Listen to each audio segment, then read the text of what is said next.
It's Easter Monday. I'm sitting in my room playing probably one of the great guitars of all time. Me not being a very good player, it's a shame for the guitar that it doesn't have someone else playing it. However, just thought I'd show you this thing. It's a 1967 Gretsch Viking. Huge, big, double cutaway, hollow body Gretsch guitar from 1967. This was second only to their White Falcon in their model line. Has got as much bling, it's just not white. All this gold looking stuff around here is actually gold. It's 24 karat gold plate. It's got more gold on it than Fort Knox. Gold tuners, little gold plate on the thing saying Viking. Some unusual things about this guitar. Firstly though, the pickups. Let's just have a quick word about these pickups. They're Supertrons. They were designed and built for this guitar. They are huge, powerful pickups, somewhat prone to feedback. So you want your guitar at least a mile from the amplifier, but you do get some awful volume.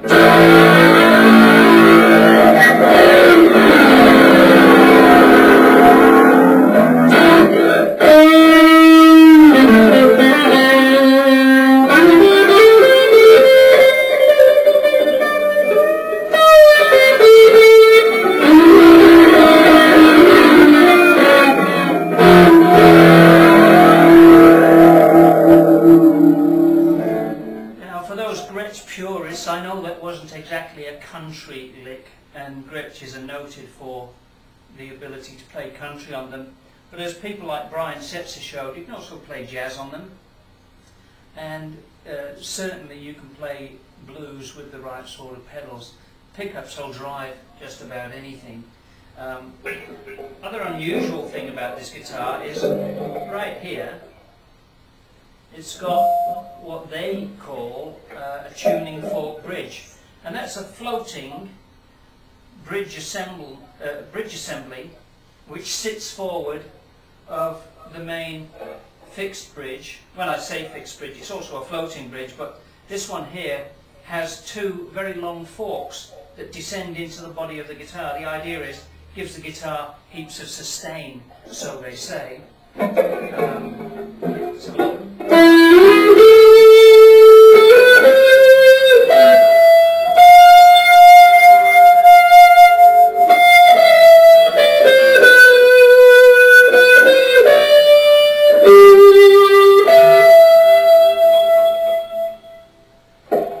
Really drives that little pedal up the back. That's just a pod direct pedal. Down on the bass register, notably Gretsch's were great at growling the notes out. So you've got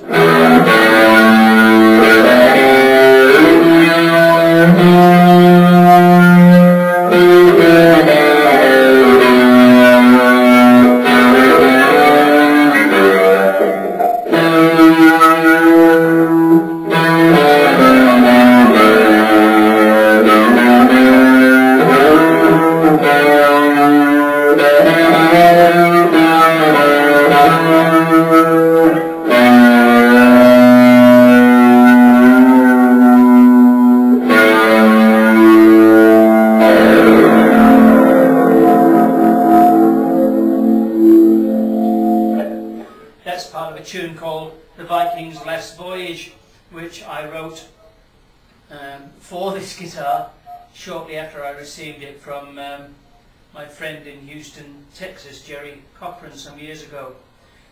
Check out Jerry's Guitar Boutique in Houston, Texas. Very cool guy.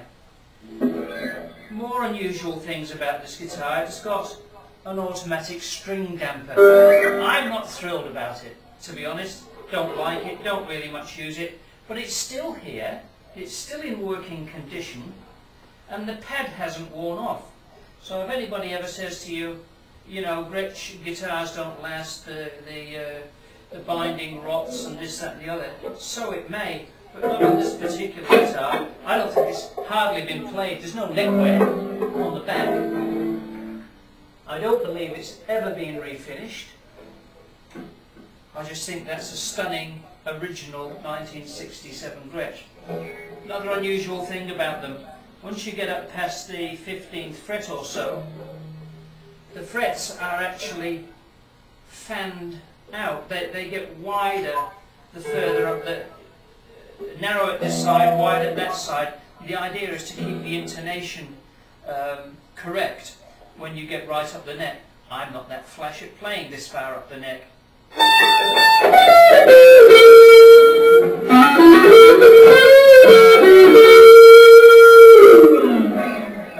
However, for those of you who are, if you had one of these, you find it a little easier. And I'm told, or Gretsch told us at the time, that this guitar would stay in tune up in the higher register a whole lot more than guitars that don't have this design. To me, it reminds me of a Cadillac, pure America, big, bold, brassy, although in this case it's not brass, it's gold. I have to keep repeating that. And these things have gone up in value, something severe in the last couple of years.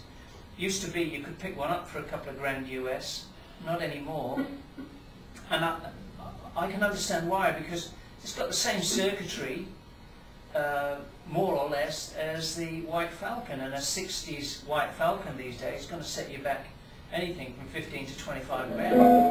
On the back, by the way, another Gretsch staple is the padded back. So if you forget to cover your Budweiser belt buckle, it's not going to rip the back of your guitar to pieces.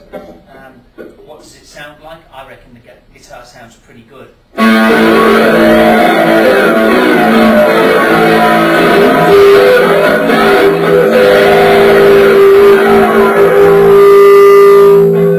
So if you get a chance, go and have a look on eBay or wherever people look for guitars these days.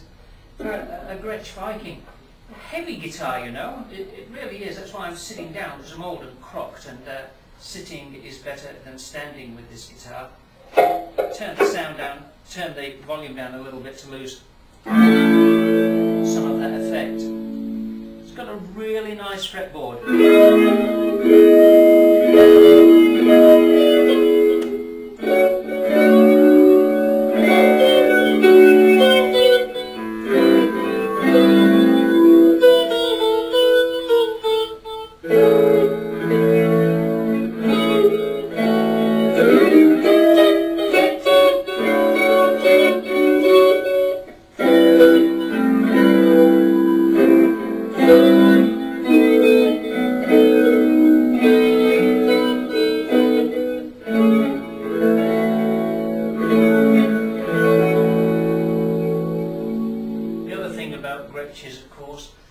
And any of these big double cutaway hollow body guitars make great rhythm instruments. You know, you just bang away all day.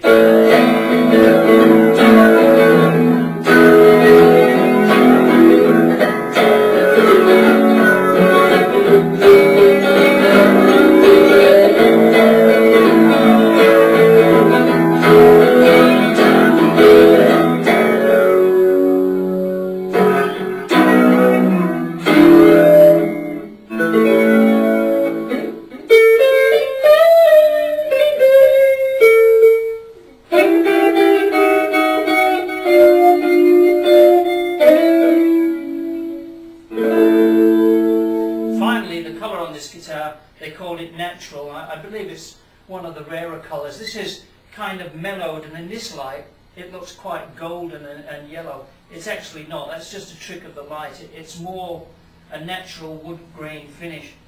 The wood is sensational. I don't know what it is, but I mean, if you can see closely, it's got lots of texture in the timber that still to this day shines through the nitrocellulose stuff that's painted on painted on the guitar. I should know better. I should know what that's called. So that's my Gretsch Viking review, 1967 Gretsch Viking.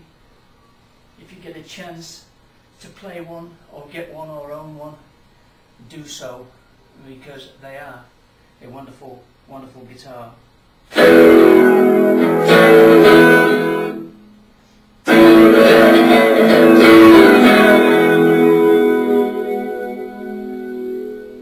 And finishing with a little Dwayne Eddy.